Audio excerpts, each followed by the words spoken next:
Hello everyone, and welcome to another episode in the Shader Forge series here on Blender Cookie. In case you don't know, this series is about building advanced materials and how to get the most out of the Cycles shading system. In this video, we will be looking at snow. So before we jump into Blender, let's take a look at some photographs of snow so we can mentally prepare for the direction we need to go once we're inside the program. Here in this first image of a snowball, it gives us a good idea of what a round object made of snow looks like. And since we'll be using our shader totem, which is also round, that's going to be some valuable information. First thing, the silhouette. It's not smooth. It's actually quite noisy and broken up thanks to the snowflakes. So what this tells me is that the snow is probably fresh, meaning there probably hasn't been a lot of time for the snow to melt and kind of congeal into more icy slush.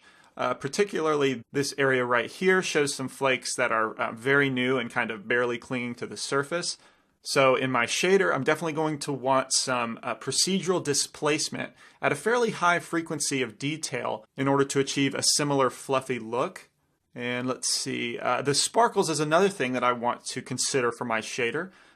We can see all over the image, both the snow on the ground as well as the snow in the snowball, there are white spots that appear highly reflective. So I think incorporating that into the shader will be beneficial. In our next image, we have, I just know based on the description, even though it's not an actual ball, this is a snowball that someone made. So again, we see these sparkles on the surface. But we also have some translucent areas, so it's safe to assume that this person who is barehanded packed this snowball with warm hands on cold snow, so it started to melt, and that's where the snow becomes slush and begins to congeal together. So this tells me I will want a subsurface element, and I'm going to skip a few images down here to this one to reinforce that idea. Now this isn't snow, at least what I'm looking at, these icebergs, but snow and ice are the same thing, just in slightly different forms. And clearly in this image, there's a lot of subsurface happening in the ice, but it's this really deep blue color, which I think is just beautiful, and it really helps our mind to associate with the fact that this object is cold. So I'm going to want to incorporate that blue color into the subsurface as well. Maybe not this intense, but just slightly into the blue hue. And similarly with the shadows, like this image, the shadows are extremely blue, just like the subsurface was blue. And this comes from the sky. When there aren't a lot of clouds, the sky acts like one huge blue fill light. And especially with snow, since it's white, we get a very rich blue. I remember when someone first showed me how true this actually was, it just blew my mind that shadows all of a sudden weren't black. Well, I guess the idea of shadows is black, but in reality, most shadows are blue because there's usually some sort of outside light affecting our shadows. But this is especially true with snow. Now, as digital artists, we have artistic license that we need to think about. So with snow, I believe that the blue shadows and the blue subsurface are almost subliminal elements that immediately link our mind to this is snow and this is cold. Whereas in this image, as with most winter days, especially when it's snowing, there's a lot of clouds which block the sky, and therefore we don't get that blue fill light. Like here, the shadows are not any shade of blue. Therefore, as a digital recreation, if I was to do this scene, I would choose not to leave the shadows gray like this, but I would want to incorporate the blue, because without the blue shadows, to me this kind of looks like cotton, it could look like whipped cream. So if we incorporate those blue tones, the fact that this is snow is going to be more obvious to more people. And let's see, are there any other images? I do have one more image. This is a more tightly packed snowball, so the silhouette is more smooth.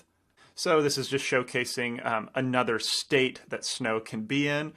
When it comes to my shader, I can simply dial down the displacement effect. All right, now that I'm very familiar with snow and its properties, let's get started in Blender. Here I have the shader totem opened, and I'll hit Shift-Z in the bottom right viewport to begin viewport rendering, and I'll select my shader geometry object and add a new material, and let's call this snow. And then I'll switch my big viewport over to the node editor. Now, the first thing that I want to tackle as far as the shader is concerned is going to be the displacement element. And that's going to be a few layers of textures, and we'll start out with Voronoi texture right here. And okay, so I'm using the Node Wrangler add-on, which is included with the official builds of Blender, and it can simply be enabled in the add-ons preference panel. Type in Wrangler, and there it is right there. I've got it enabled.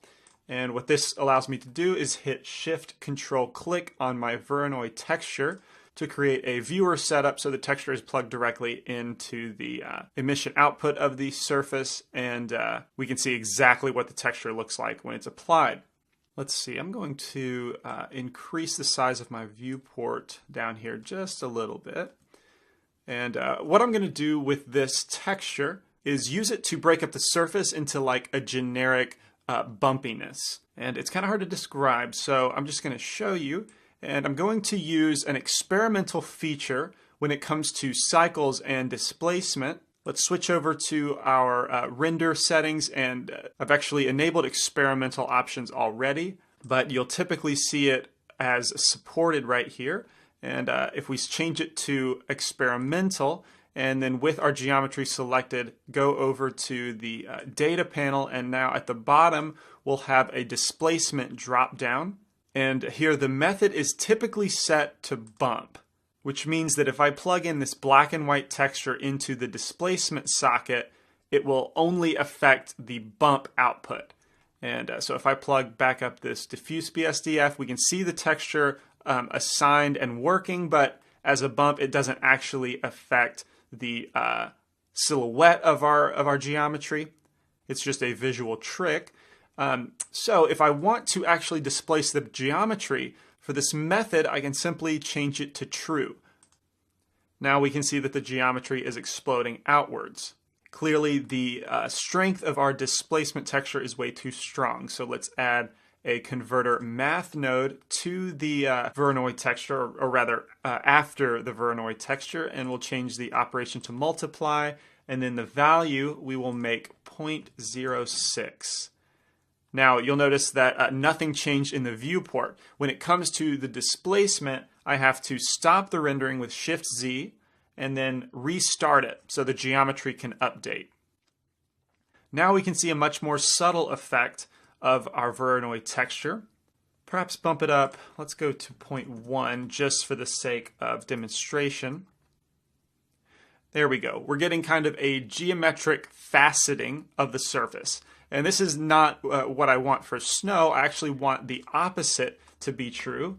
So I'm going to add a converter color ramp, and I'm simply going to invert the flags. Now if I update the viewport, now we're starting to get the effect that I'm after. It's kind of hard to describe, but it kind of looks like mounds. I don't know, when you look at a snowball, you'll see this type of pattern across the surface, just bumpiness. It's not really noise, but it has more intention to it with like these little creased valleys with rounded high areas. And then the last thing I want to do to this with the color ramp, I'm going to switch the interpolation type to ease, and that should smooth out these harsh creases. So let me update the viewport and see if that does that.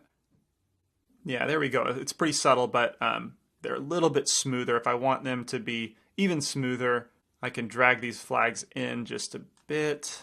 Let's update again. There we go. I think that's pretty nice. Now I'll take my multiply back down to 0.06. And that will be all for this texture. I'm ready for my next layer. So let's move those out of the way and add a texture noise texture. I can hit Shift Control click on the node to see exactly what it looks like in the viewport, and then I can do that again to switch to the second socket, which is what I am interested in, is the black and white channel. Now let's add another converter color ramp. This texture is going to be used for finer breakup of the surface, so just a regular noise will work fine when combined with this Voronoi. Let's change our interpolation to ease as well, and then drag up our flags, something like that, just to get a little bit more contrast in the noise. and I want the pattern to be a little bit finer. So let's take the scale from 5 up to 25. There we go, that's more like it. And you'll notice that I don't have any UV coordinates plugged into these texture nodes. By default, it uses the generated texture type. So that's what I want anyway, and that's why I'm not worrying about adding UV coordinates. Again, the idea is for this to be a procedural material that can be applied to a wide range of objects. All right, that's looking good. Let's combine it now with our Voronoi with a color mix RGB node. And the second texture will be multiplied over top of our first texture. Change the mix operation to multiply, and let's see what that looks like just as black and white. Yeah, I think that's going to work pretty well. And now plug this into the displacement, or actually the multiply node first, and then into the displacement. And let's look at the diffuse into the surface. And I also have to update the viewport. There we go, that's looking pretty good. The combination of the two gives me a nice even type of noise over the entire surface, but also along the silhouette, we get that mounded breakup, kind of like this. That's what I'm looking for. Okay, great. Now, what about that fine silhouette breakup that we saw in the reference images, especially when we're closer to the snow? I'm going to do that with another noise texture. So I'll simply Shift D to duplicate these two nodes. And since this is basically representing the individual snowflakes, the scale for the texture needs to be very high. So let's change that to 400. And keep in mind that these scale values work for the shader totem, but applied to other objects, it will be dependent on the scale of that object. So these numbers I'm plugging in aren't necessarily magic numbers, they just work for the scale of this particular object. And after that, I'm going to combine it with another mix RGB node, and it's going to be an addition over the previous combination. So the operation, let's change that to add, and let's take a look at the color information by itself. Now when we zoom in, we can see very fine specks of white that when incorporated into the displacement should really break up that surface at a very fine detail. And speaking of detail, I'm using a subdivision surface modifier with a viewport subdivision level of 3 and then a render subdivision level of 5. So that's necessary in order to get this fine detail that I'm after. The more subdivisions, the finer the detail, but also the render time will increase accordingly.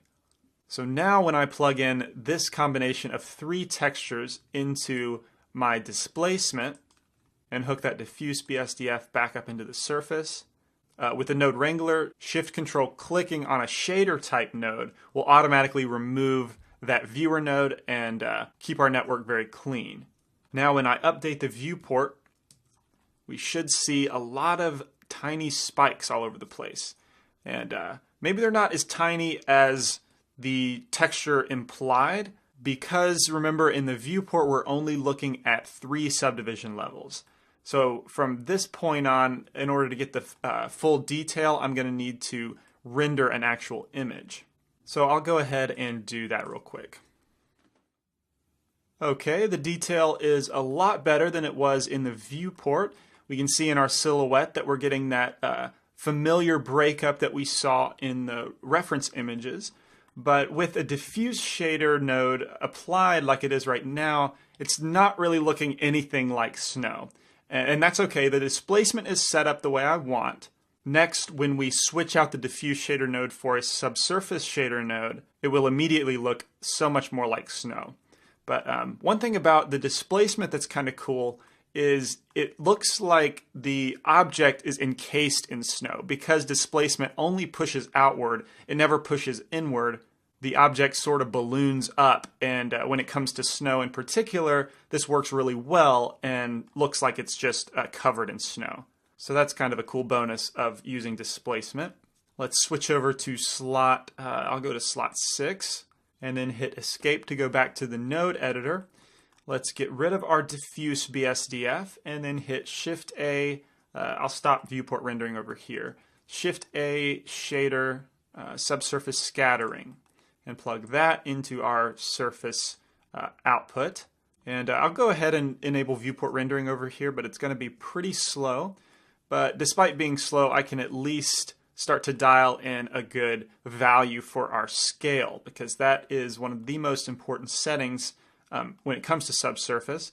A scale of 1 is way too large. This just looks horrible in the viewport, but I know that the scale of 1 is too big, meaning there's too much light being scattered through the object. Unnaturally so for this size object, that's why it looks so bad. So let's take that down to 0.1, and that's looking a little bit better. There's still too much light being scattered through, so how about 0.01? There we go. Right away, that's looking a lot better. So let's see what that renders like with the full detail resolution. There we go. That's really starting to look more like snow. Though I do have some artifacts, especially down here. Some of the displacement must be a little too strong and it's intersecting with itself, so I may dial down some of the displacement, but in general I'm really happy with this. Although we do have some overexposed highlights on our object, so maybe I can dial down the color. What's kind of interesting is it doesn't appear that way in the viewport, or maybe it would have eventually if there were more samples. So perhaps I can try dialing down the color of the snow. Maybe it's a little too close to white. But man, in general, I'm really liking the silhouette breakup that we have from the displacement. That's really giving the effect that we saw in the reference images of kind of the individual snowflakes that make up the overall snow. So we're on the right track. Let's switch over to slot number 5 to retain our progress, and then go back to the node editor by hitting escape. And let's take a look at this color. Let's see. Let's zoom out so we can see the value. Whoops, undo that. And the value of our shader for the subsurface is at 0.9. Let's instead change that to 0.8. And it'll start to look gray, especially in the viewport, but again, I'm trying to get rid of the overexposed highlights that we were getting. And then also, I'm going to tweak some of these displacement values. Let's take this add, and as we change the factor to a lower value, the very fine kind of individual snowflake breakup will be lessened. So let's go to 0.4, and then also for the multiply, let's go to 0.4 so there's more of this Voronoi texture rather than the noise texture. And then we'll do another render to see what our progress is like. Here we go. Let's compare to the previous image with the J hotkey. Whoops. There we go. That's the previous render. And you can see that the highlights are extremely blown out. Here the highlights are still blown out a little bit, but I really don't want to go below 0.8 because Cycles kind of defaults the white color to be 0.8 under the notion that nothing in reality is actually pure white. So even though this is snow, and I'm not sure there's anything more pure white than snow in reality, a value of 0.8 is still okay. And I'd prefer to have it lower and not blow out these areas. So the color in general is looking better. Let's see, I decreased the strength of the displacement for the fine areas. And let's just zoom in here on the silhouette. Here is after, here is before. And, you know, I kind of liked the before a little bit better, maybe. Honestly, I guess it depends. With it at a higher value, it kind of implies that we're closer, the camera is closer to the snow, close enough to see the individual flakes. And then as we lower that value, it's like the snow is either compact or we're further away from the object. So, for example, if this object fit in our hands, I might want to go with a higher displacement on the high frequency detail. But then if I were to apply this to like a snow landscape, I would probably turn that completely off because number one, we're not close enough to actually see individual flakes. And number two, it would save a ton of render time to be able to remove the displacement and the high subdivision levels of the geometry. So keep that in mind that this shader can not only be applied to things close to the camera, but also far away. And I think for now, I'll just leave it where it is at the slightly lower value. And next, I want to introduce the blue tone into the subsurface. So let's switch to slot number 4.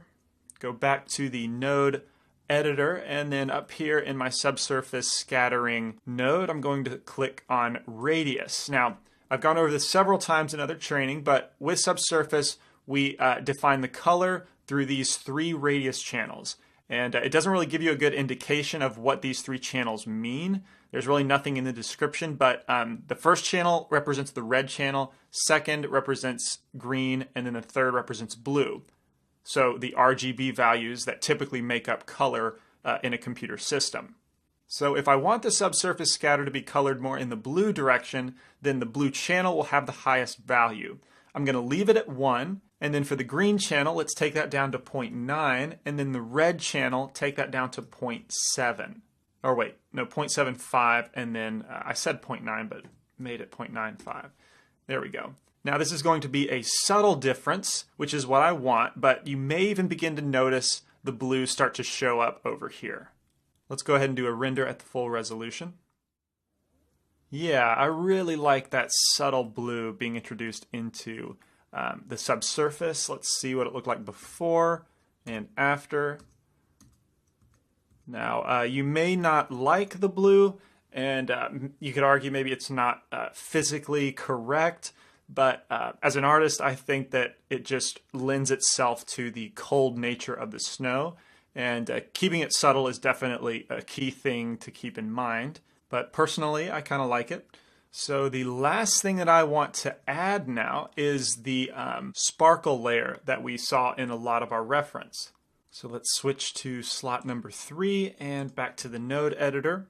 And actually, before I add that, I'm going to go ahead and do a little bit of organization. Going to select these texture nodes that make up the displacement, and then scroll down to my Node Wrangler buttons and choose Frame Selected. And now I can rename this Displacement. And this allows me to move all of these nodes at one time. So I'm going to push those up into the upper left corner, and then my surface node I'm going to put down here, my subsurface scatter node, because I want to make room for my glossy BSDF, which is how we will get the reflectivity of those sparkles. And we will be plugging in another noise texture to control that glossy node. So I'm going to select these last 2 and hit Control C to copy, and then Control V to paste, moving them out of that frame node. And let's take a look at what this looks like by itself. This is from the high frequency detail. So it's a little bit too fine for the sparkles. So let's decrease the scale value from 400 to 200, cut it in half, and then adjust these flags so that the black flag is a little bit higher, increasing the contrast so there's more black than there is white. There we go, about like that. And then how I typically combine a glossy BSDF with another shader type node is to add a shader mix shader node. And then my subsurface would go on the upper slot and glossy on the bottom. And then for the factor, that's where I would use this black and white map that I just created. So let's plug that in. And right away in the viewport, we can see that we're getting some sparkly type effect, at least being introduced. But I'm going to let this clean up. There is a problem with the mix shader, in my opinion. See, I really like all of the highlighted portions of the reflection, but it's also reflecting the darker areas of our environment map and just the scene in general. So it starts to look like flecks of chrome rather than the pure highlight sparkles that we saw in the reference. Therefore, instead of using a mix shader, I'm going to get rid of that, and we're going to use the add shader, which is not something I use very much, mainly because it introduces physical inaccuracy. Like in reality, you don't have 2 shader types being added together. The energy of the addition is unnatural, and it can make your material stand out as being unnatural. But in the case of these specks, the addition is good because we won't see any of the darker portions of the reflection. It'll only be the highlights. So let's plug in our subsurface again into the top socket and glossy into the bottom. And now to control how strong the flecks are reflecting, let's plug our color ramp into the color of our glossy BSDF. And now I can hit Shift Control, click on this Add Shader to plug it into the surface output. And as I let this render, you'll see that we don't get the chrome flecks that are reflecting the darker portions of our environment, but we only get the highlights. And this starts to look like those sparkles that we saw in our reference. So at this point, let's do another render. Okay, we're definitely seeing the flakes now. Here is before, here is after. Certainly a substantial difference. But, you know, it looks good in certain spots, in my opinion, and it looks bad in others. So, for example, around the side of this ball portion, I think it looks good. Also on the other side, like right here, I think looks a lot like snow. In this portion of the eye, I think looks good. But specifically where the displacement causes stretching, like around this hard edge, that does not look particularly good, and it kind of ruins the effect. Also, the flakes are a little too uniform throughout the entire object. So it's starting to look like if you go to the mall around Christmas time and they have those winter displays with the fake snow on the ground, it starts to look like that, which is certainly not what we want. So I'm going to use a Fresnel element to dial down these specks a little bit and break it up across the surface. So let's switch over to slot number 2, escape to go to my node editor, and add an input layer weight, then duplicate this color ramp, and we're going to use the facing value into the factor. Let's take a look at that by itself. And really that's not too bad. I might drag the black flag down just a bit and then drag the white flag up, maybe something like that. And now I will mix these two color ramps together with color mix RGB. And I'll just leave it at a regular mix operation. Take this other color ramp and plug it into slot number 1. And let's move these guys to make a little bit more room. So let's see what that looks like together. I like the mix operation for this particular situation because I can simply take the factor down so that more of this texture is used, or take the factor up so that more of this texture is used. And I think that works well here. So the factor, let's leave it at 0.5 initially. And what this Fresnel is bringing to the speck layer is, as you can see, where the black areas are more predominant, there's not going to be as much speck reflection. But then as we reach the outer edges, we will start to see a little bit more reflection overall. And keep in mind that the more reflection that we add to the snow, I really want to make sure that it's subtle, because the more reflection, the more it'll start to look like the snow is kind of melting and becoming slush, which would reflect more. So the name of the game, if you haven't been able to tell, is subtlety, but I think this should work out pretty well. Okay, let's save the scene and now render an image again. And yeah, this is what I like to see. Let's take a look at the before, where the flakes are too uniform and too prominent across the surface.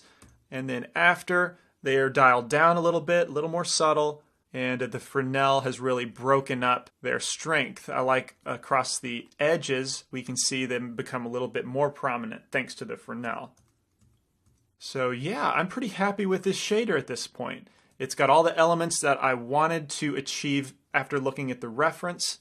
And I know that if I want to apply this to a landscape, I would either dial down significantly or completely disable that high frequency detail in the displacement map, and then probably adjust some of the scales of my other textures, and then it would work great as a landscape. But here, with an object that's closer to the camera where we can see the individual flakes, I think it really does look like snow. So that's going to be all for this Shader Forge lesson. Thanks for watching, and I'll see you next time.